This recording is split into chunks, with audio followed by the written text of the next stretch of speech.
भारत माता की। भारत माता की। भारत माता की। जय हिंद। जय हिंद। जय हिंद। अरुणाचल प्रदेश के राज्यपाल श्रीमान के.टी. पटनायक जी, राज्य के लोकप्रिय युवा मुख्यमंत्री पेमा खांडू जी,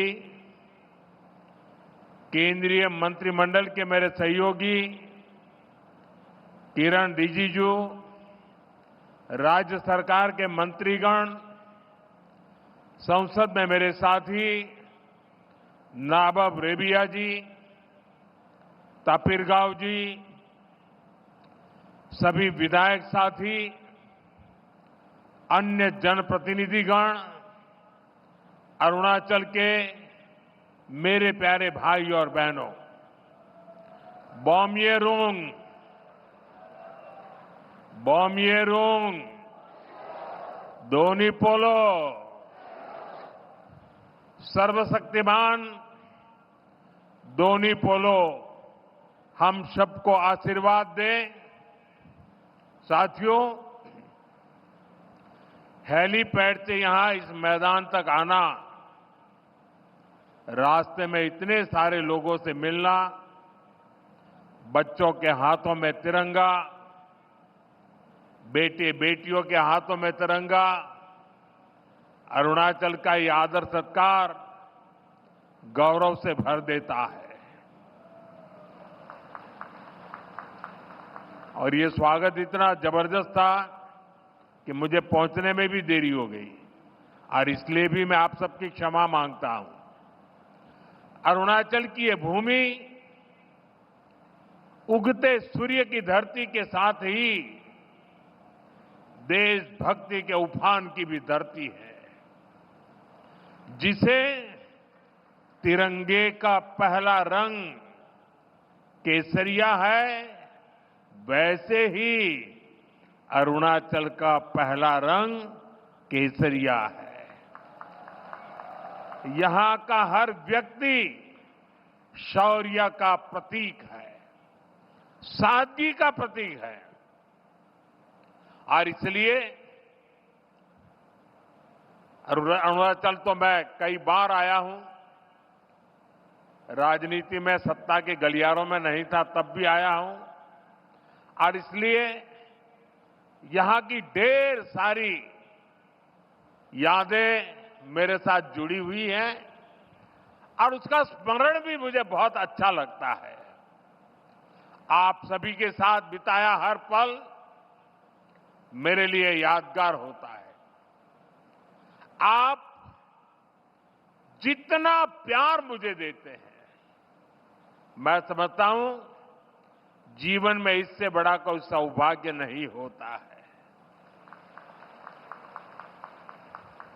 तवांग मठ से लेकर नामसाई के स्वर्ण पगोड़ा तक अरुणाचल शांति और संस्कृति का संगम है, मां भारती का गौरव है। मैं इस पुण्य भूमि को श्रद्धापूर्वक प्रणाम करता हूं। साथियों, मेरा यहां आज अरुणाचल आना तीन वजहों से बहुत विशेष हो गया है। पहला तो ये कि आज नवरात्रि के पहले दिन मुझे ऐसे सुंदर पर्वतों के दर्शन करने का सौभाग्य मिला। नवरात्र में आज के दिन हम मां शैलपुत्री की पूजा करते हैं, और शैलपुत्री वो प्रयागराज पर्वतराज हिमालय की ही बेटी है। दूसरी वजह ये कि आज से देश में नेक्स्ट जनरेशन जीएसटी रिफॉर्म्स लागू हुए हैं। जीएसटी बचत उत्सव की शुरुआत हुई है। त्योहारों के इस मौसम में जनता जनार्दन को ये डबल बोनांजा मिला है। और तीसरी वजह है आज के इस पावन दिन अरुणाचल में विकास के ये ढेर सारे नए प्रोजेक्ट्स।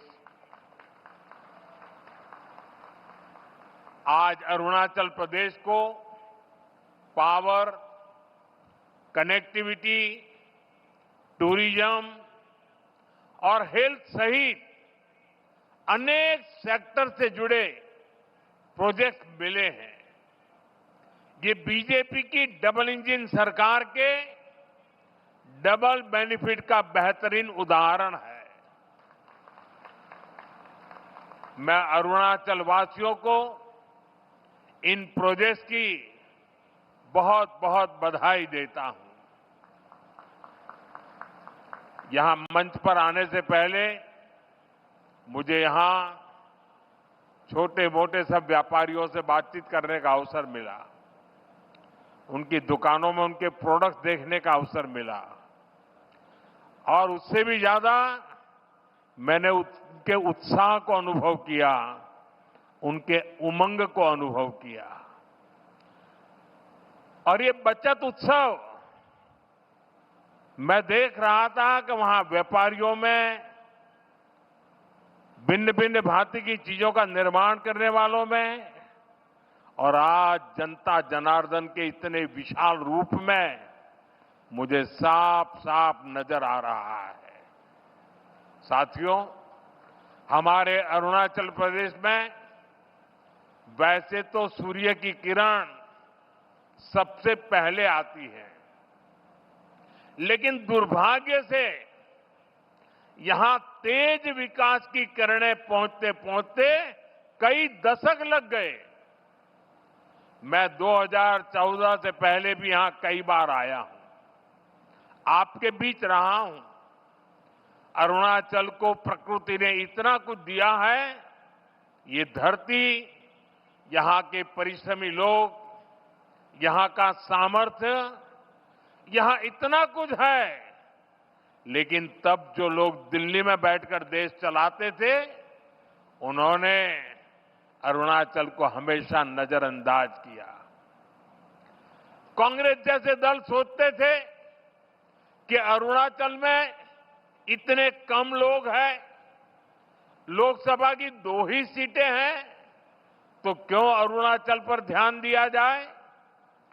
कांग्रेस की सोच का अरुणाचल को, पूरे नॉर्थ ईस्ट को बहुत नुकसान हुआ। हमारा पूरा नॉर्थ ईस्ट विकास में बहुत पीछे छूट गया। साथियों, आपने जब 2014 में मुझे देश की सेवा का अवसर दिया, तो मैंने कांग्रेसी सोच से देश को मुक्ति दिलाने की ठान ली।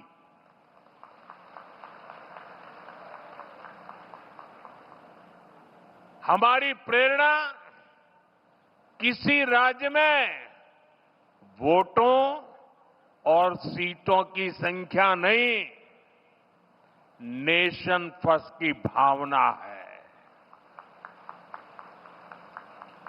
देश पहले, हमारा एक ही मंत्र है, नागरिक देवो भव।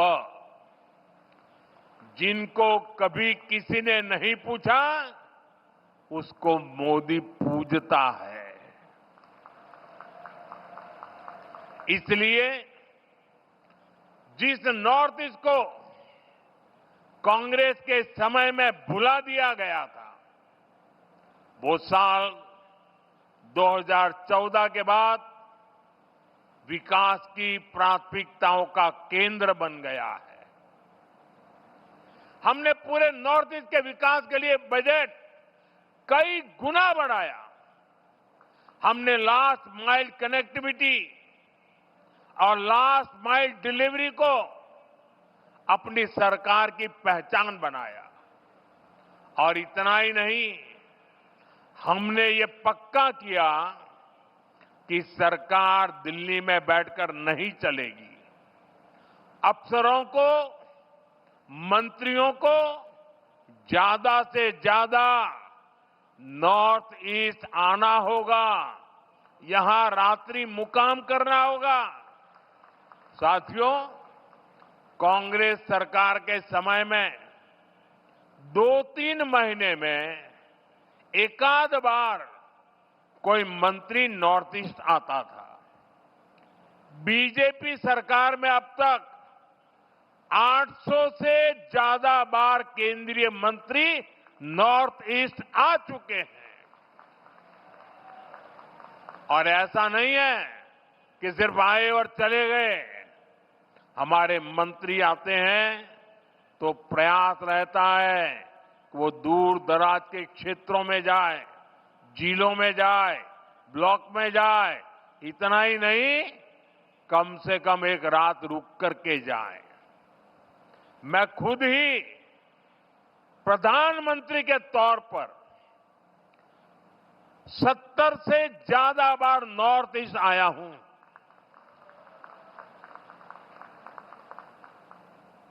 अभी पिछले हफ्ते ही मैं मिजोरम, मणिपुर और असम गया था और रात गुवाहाटी में रुका था। नॉर्थ ईस्ट मुझे दिल से पसंद है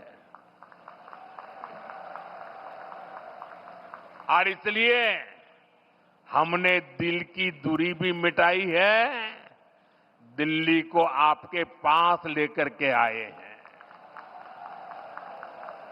साथियों, हम नॉर्थ ईस्ट के 8 राज्यों को अष्टलक्ष्मी के रूप में पूजते हैं। इसलिए इस क्षेत्र को विकास में पीछे नहीं देख सकते। यहां विकास के लिए केंद्र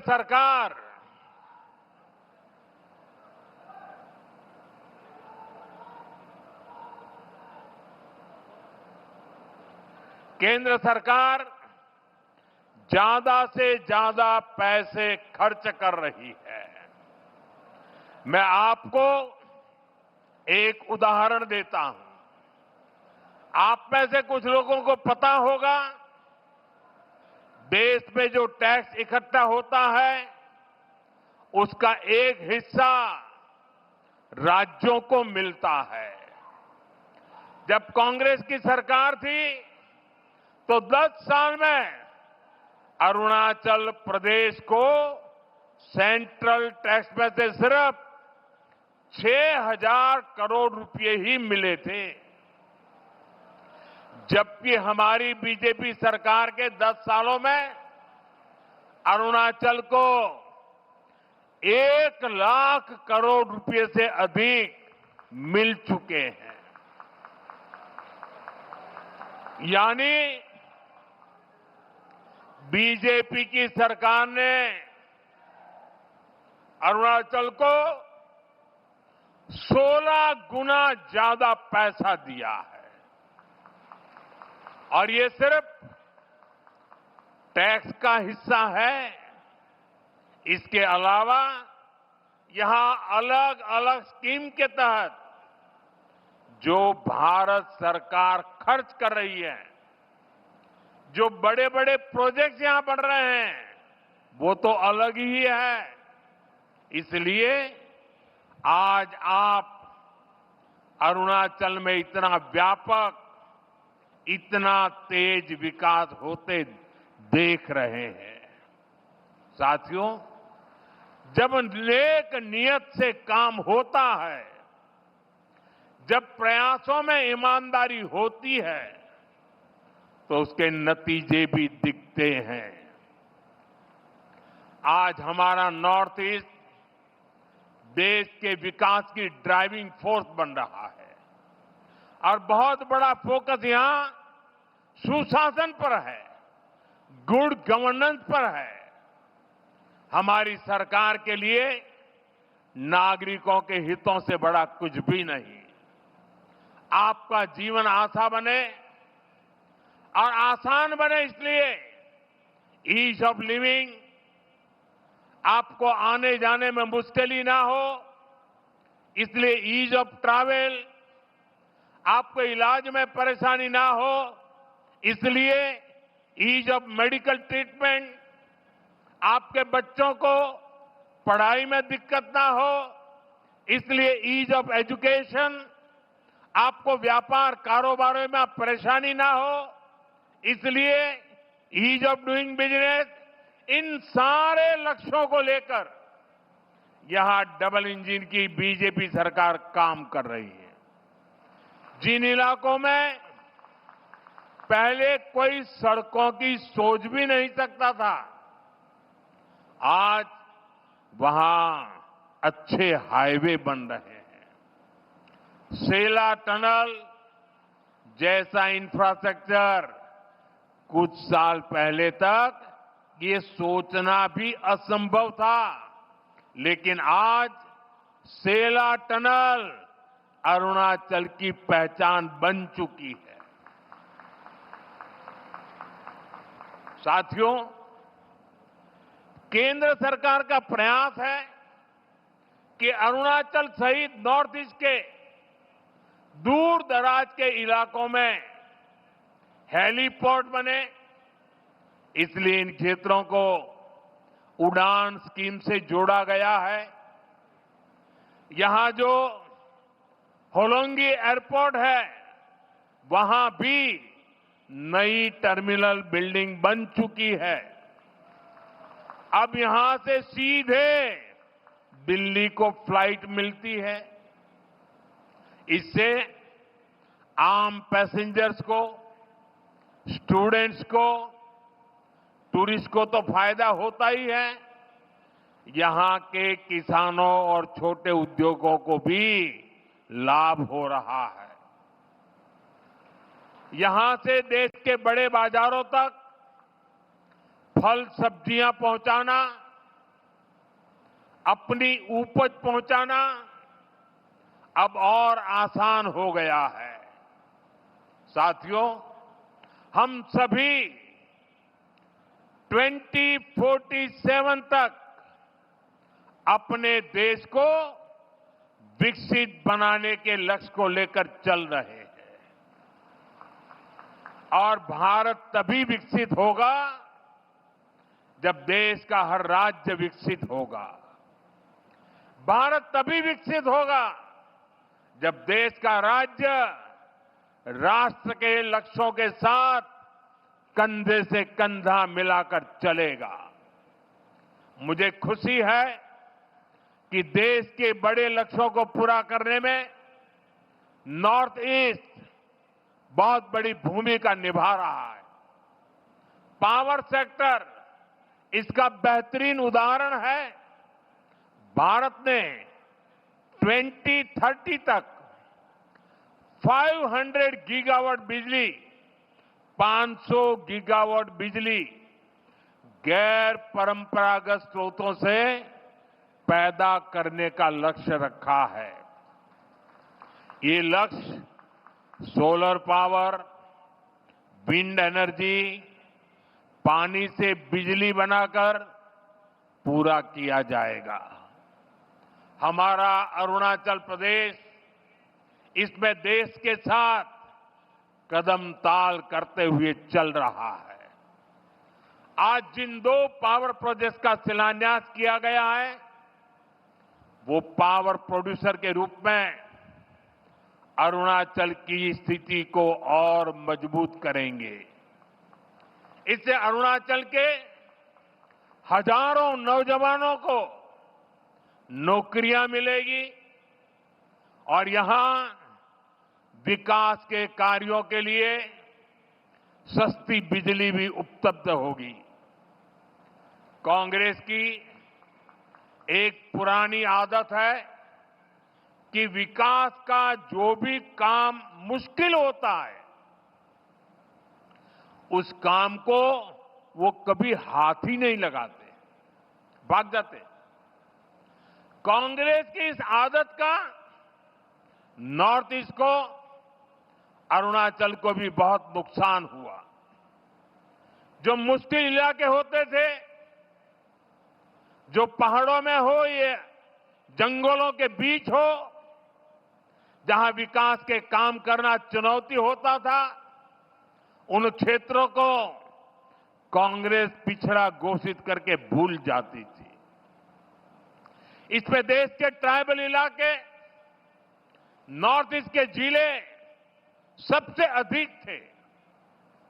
जो बॉर्डर से सटे गांव थे, उनको देश के लास्ट विलेज कहकर कांग्रेस अपना पल्ला झाड़ लेती थी। और ऐसा करके कांग्रेस अपनी नाकामियों को छुपा ले जाती थी। यही कारण है कि आदिवासी क्षेत्रों से, बॉर्डर के एरिया से लोगों को निरंतर पलायन होता गया। साथियों, हमारी सरकार ने, बीजेपी ने इस अप्रोच को भी बदल दिया। जिनको कांग्रेस बैकवर्ड डिस्ट्रिक्ट कहती थी, हमने उनको एस्पिरेशनल डिस्ट्रिक्ट बनाया और वहां विकास को प्राथमिकता दी गई। बॉर्डर के जिन गांवों को कांग्रेस लास्ट विलेज कहती थी, उनको हमने देश के फर्स्ट विलेज माना। इसके अच्छे परिणाम आज हम देख रहे हैं। आज बॉर्डर के गांवों में विकास की नई रफ्तार देखी जा रही है। वाइब्रेंट विलेज प्रोग्राम की सफलता ने लोगों का जीवन आसान बनाया है। अरुणाचल प्रदेश के भी 450 से अधिक ऐसे बॉर्डर विलेजेस में तेजी आई है। वहां रोड, बिजली और इंटरनेट जैसी सुविधाएं पहुंची है। पहले बॉर्डर से शहरों की तरफ पलायन होता था, लेकिन अब बॉर्डर के गांव टूरिज्म के नए केंद्र बन रहे हैं। साथियों, अरुणाचल में टूरिज्म के लिए बहुत संभावनाएं हैं। जैसे जैसे कनेक्टिविटी नए नए इलाकों को जोड़ रही है, वैसे वैसे यहां टूरिज्म बढ़ रहा है। मुझे खुशी है कि बीते दशक में यहां टूरिस्ट की संख्या में 2 गुनी वृद्धि हुई है। लेकिन अरुणाचल का सामर्थ्य नेचर और कल्चर से जुड़े टूरिज्म से भी कहीं ज्यादा है। आजकल दुनिया में कॉन्फ्रेंस और कंसर्ट टूरिज्म की भी बहुत बाढ़ आ रही है, बहुत बढ़ रहा है।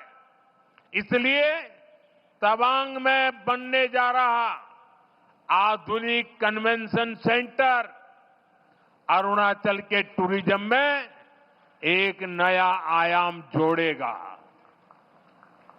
अरुणाचल को भारत सरकार के वाइब्रेंट विलेज अभियान से भी बहुत मदद मिलेगी। ये अभियान हमारे बॉर्डर किनारे बसे गांवों के लिए मील का पत्थर साबित हो रहा है। साथियों, आज अरुणाचल में तेजी से विकास इसलिए दिख रहा है क्योंकि दिल्ली और ईटानगर दोनों जगह बीजेपी सरकार है। केंद्र और राज्य दोनों की ऊर्जा विकास में लग रही है। अब जैसे यहां कैंसर इंस्टीट्यूट का काम शुरू हुआ है, यहां मेडिकल कॉलेज बन रहे हैं, आयुष्मान स्कीम से यहां अनेक साथियों को मुफ्त इलाज मिल रहा है। ये केंद्र और राज्य के डबल इंजन से संभव हो पा रहा है। साथियों, डबल इंजन सरकार के प्रयासों से ही अरुणाचल अब कृषि और बागवानी में आगे बढ़ रहा है। यहां के कीवी, संतरे, इलायची, पाइनएप्पल अरुणाचल को नई पहचान दे रहे हैं। पीएम किसान सम्मान निधि का पैसा भी यहां के किसानों के बहुत काम आ रहा है। साथियों, माताओं, बहनों, बेटियों को सशक्त करना हमारी बहुत बड़ी प्राथमिकता है। देश में 3 करोड़ लखपति दीदियां बनाने हैं, ये बहुत बड़ा मिशन है, लेकिन ये मोदी का मिशन है। मुझे खुशी है कि पेमा खांडू जी और इनकी टीम इस मिशन को भी गति दे रही है। यहां बड़ी संख्या में वर्किंग वुमेन हॉस्टल बनाने का जो काम शुरू हुआ है, उससे भी बेटियों को बहुत सुविधा होगी। साथियों, यहां बहुत बड़ी संख्या में माताएं बहनें आई हैं। मैं आपको जीएसटी बचत उत्सव की फिर से एक बार बधाई दूंगा। नेक्स्ट जनरेशन जीएसटी रिफॉर्म का भी बहुत बड़ा फायदा उन्हें ही मिलने वाला है। आपको अब हर महीने घर के बजट में बहुत राहत मिलने वाली है। किचन का सामान हो, बच्चों की पढ़ाई की चीजें हो, जूते कपड़े हो, अब ये और सस्ते हो गए हैं। साथियों, आप साल 2014 के पहले के दिन याद करिए, कितनी सारी परेशानियां थी। महंगाई आसमान छू रही थी, चारों तरफ महा घोटाले हो रहे थे, और तब की कांग्रेस सरकार जनता पर टैक्स का बोझ बढ़ाती ही जा रही थी। उस समय साल में 2 लाख रुपए कमाने पर भी इनकम टैक्स लग जाता था। ये मैं 11 साल पहले की बात कर रहा हूं। 2 लाख रुपया अगर कमाया आपने तो आपको इनकम टैक्स देना पड़ता था। और आम जरूरत की कई चीजों पर कांग्रेस की सरकार 30% से अधिक टैक्स लेती थी। बच्चों की टॉफी पर भी इतना टैक्स लगाया जाता था। साथियों, तब मैंने कहा था, मैं आपकी कमाई और आपकी बचत दोनों को बढ़ाने का काम करूंगा। बीते सालों में देश के सामने अनेक बड़ी बड़ी चुनौतियां आई, लेकिन हम इनकम टैक्स घटाते गए। इसी साल हमने, अब विचार कीजिए, 11 साल पहले 2 लाख, इसी साल हमने 12 लाख रुपए तक की वार्षिक आय पर इनकम टैक्स जीरो कर दिया। और आज से जीएसटी को भी हमने सिर्फ 2 स्लैब तक सीमित कर दिया है, 5% और 18%। बहुत सारी चीजें अब टैक्स फ्री हो गई है। बाकी सामान पर भी टैक्स बहुत कम हो गया है। आप आराम से अब अपना नया घर बना सकते हैं। कोई स्कूटर, बाइक खरीदना है, बाहर खाना पीने के लिए जाना है, कहीं घूमने फिरने जाना है, ये सब पहले से सस्ते हो गए हैं। ये जीएसटी बचत उत्सव आपके लिए बहुत यादगार बनने वाला है। साथियों, मैं अरुणाचल प्रदेश की हमेशा इस बात के लिए प्रशंसा करता हूं कि आप सभी नमस्कार से भी पहले जय हिंद कहते हैं। आप वो लोग हैं जो देश को स्वयं से भी पहले रखते हैं। आज जब हम सब मिलकर विकसित भारत बनाने के लिए इतनी मेहनत कर रहे हैं, तो देश की हमसे भी एक अपेक्षा है। ये अपेक्षा है आत्मनिर्भरता की। भारत विकसित तभी होगा जब भारत आत्मनिर्भर होगा। और भारत की आत्मनिर्भरता के लिए जरूरी है स्वदेशी का मंत्र। आज समय की मांग है, देश की मांग है कि हम स्वदेशी अपनाएं, खरीदे वही जो देश में बना हो, बेचे वही जो देश में बना हो, गर्व से कहें ये स्वदेशी है। मेरे साथ बोलेंगे?